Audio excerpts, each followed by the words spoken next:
Now, I don't know if I've ever said this yet, but like the opening song, theme song, and the ending theme song for the season is a serious bop. Like I love those two endings or those two like songs so much, especially like the ending being that it's Lisa who does like she does like the most amazing music, like phenomenal music, like you pretty much can't beat this girl. But the opening song is freaking amazing. It might be one of my favorite SAO like opening songs or something. But very good stuff. But overall, this episode at the end kind of got me a little like freaked out or scared from the end. But this whole episode, I think, is the least exciting one or like hyped up type of episode in the overall season. Mainly because it's literal dialogue pretty much the entire time.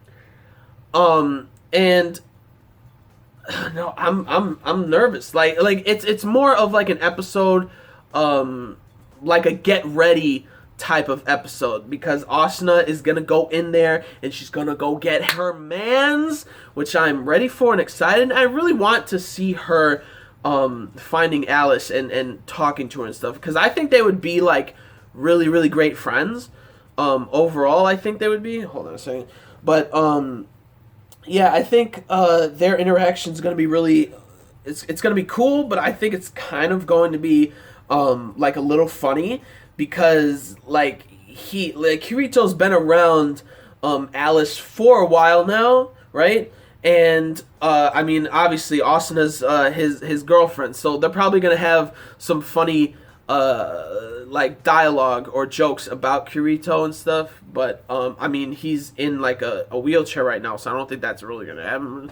But like, I think that like that interaction's gonna be cool, right?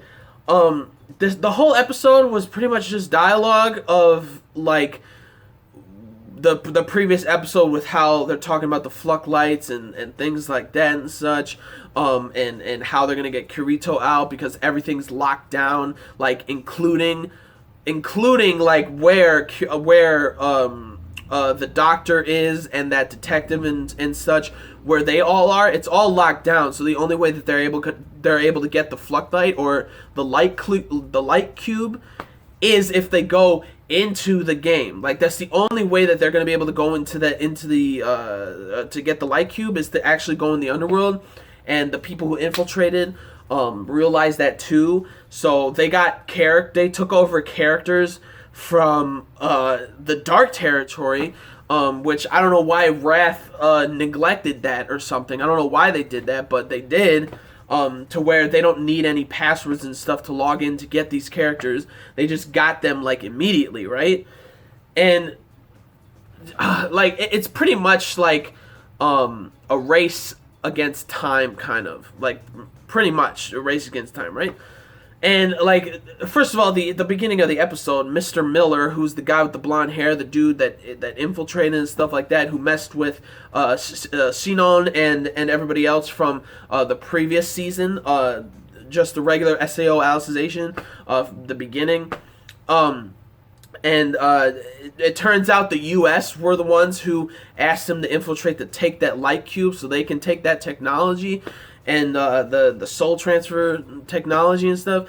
And you know, it's really like it's kind of annoying, because like nowadays, like what the US is doing for making Mr. Miller do that mission, it's like nowadays people can't like start from scratch, or they're too lazy or don't want to start from scratch and stuff, in that like they steal things so that when they get said thing, they try to make that their own, and they never like start off with like something that is their own. They take something of somebody else's, and like it's stupid and it's lazy, and I mean not in terms of the story, but like lazy as like a nation or character, or like a character or whatever. So I mean that's something that's like it's like they can't think for themselves, kind of. That's kind of like what it is. But again, it's mostly dialogue, and again, it wasn't an exciting episode or something, but at the same time, even though it felt like it literally was just dialogue, it went really fast. Like the 20 minutes went by real quick for some reason. I don't know why, but it did. But anyways, like Asuna is headed in there. She's gonna be one of like a top ranked character or something like that, which is cool.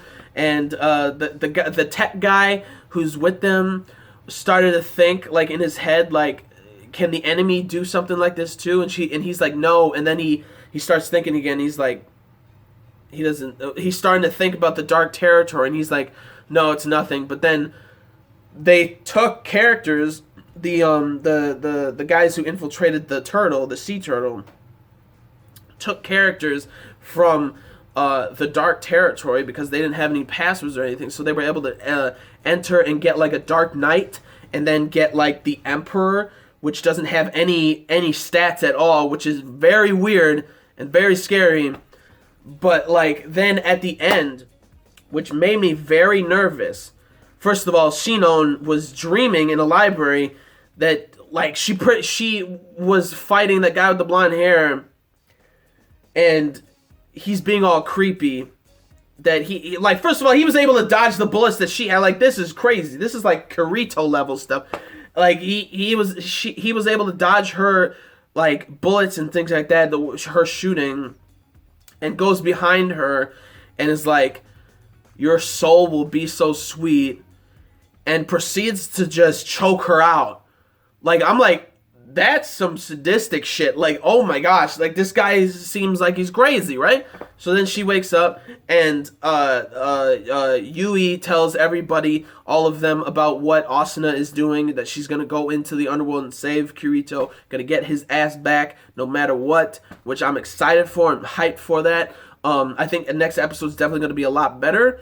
And like at the end of this episode, which scares me the most, was that like I didn't even realize that there were just regular old like people in the Dark Territory, but the Dark Knight commander of the Dark Territory over there, and this Dark Knight that looks very similar to that girl with the purple hair in the Integrity Knights, right? Like, they look almost identical, like they're twins or something. Maybe their souls are, maybe all of like the knights in the Dark Territory are like identical type of characters to what the Integrity Knights are, and that's why maybe the Integrity Knights aren't going to, like, that's why they said that the Integrity Knights alone won't be able to defeat the Dark Territory, because they're, like, completely, like, similar type characters on both sides. I think that's why they were talking about that, but the commander saying to that Dark Knight that I would like you to officially be my wife, and then she's tearing up and stuff, and then after that, like, the, what's his name? The Mr. Miller and his friend or whatever, like, infiltrated the place, and went into the underworld as the Emperor and as a Dark Knight. That scares me, because what usually in SAO, when the people talk about that, like, love and they get married and stuff, something nerve-wracking and scary usually happens. That once they said that, those two, Mr. Miller and his comrade, come into the underworld as the Emperor and the Dark Knight, which makes me very scared and nerve-wracking. And the Dark Knight commander wants peace now, since he finds out that the Pontifex is killed and stuff, because he was probably just nervous about the Pontifex, being that the Pontifex was just going to go into the Dark Territory and destroy everything. But since she's gone, he's like, let's just negotiate peace. And then, like, that's not going to go the way that he wants now, because the Emperor and those two guys came into the underworld now. They're probably going to kill him, or they're going to do something, which is like what SAO usually does, is like, first of all, you can really commemorate the creator, because what he does, in terms of antagonists and stuff, like he does the best in that you want these like antagonists to get destroyed. Like he does, like, he makes antagonists like in a way to where you really want them to get their karma, and I think that's going to happen. But at the same time, I hope nothing happens. I hope that commander and that Dark Knight girl like are able to flee and maybe go to the Human Empire or something. I honestly hope that happens, but I don't know if that's gonna happen. But it was a good episode with like that whole, well, not necessarily a good episode, but very informative episode to like a build up, I guess, to what's going to come next episode. And I'm excited for that personally, but overall this episode wasn't like the best thing ever and stuff. It definitely was the least impactful episode of this season. But I am excited for next episode, and like that whole thing with Shinon being choked out in Gun Gale Online like freaked me out for some reason.